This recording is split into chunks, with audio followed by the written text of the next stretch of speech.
நடையா நடையா ஒரு நாடகம் அன்றும் நடக்குது கிது லல்லலா, லல்லலல்லலா, லல்லலா. யோ என்னம்மா நீ என்ன நினைச்சுதானே பாடுன? ஒண்ணு நினைச்சதுக்கு பாடுறேன், என் பொண்டாட்டி நினைச்சு பாடுறமா. அப்போ நீ என்ன நினைச்சு பாடல? ஏன் எங்களை எல்லாம் பார்த்தா பாடணும்னு தோணலையோ? ஏத்தா இப்ப பாட சொல்லி அடிச்சியா இல்ல பாடக்கூடாதுன்னு அடிச்சியா? பாடணும் தான் அடிச்சேன். இன்னொரு தடவை பாடும்போது லேட்டஸ்ட் பாட்டா பாடு. அடி எளவு மவளை. இங்கிட்டு இங்கிட்டு இங்கிட்டுதா இங்கிட்டு. எங்களுக்கு தெரியும். ஆத்தடி மொல்லம்மா. என்ன எப்படி கிளம்பிட்டாளுங்க? லேட்டஸ்ட் பாட்டா கேக்குது. ஒரு மார்க்கமா தாப்பா அலையிறாளுங்க.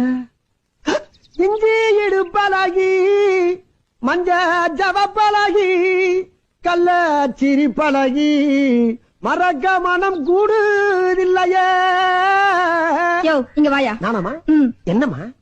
இப்ப யார பாத்தியா இஞ்சி இடுப்பழகின்னு பாடுன? இடுப்ப பத்தி தான் பாடுனேன், உன்னை பத்தி தான் பாடுனேன்.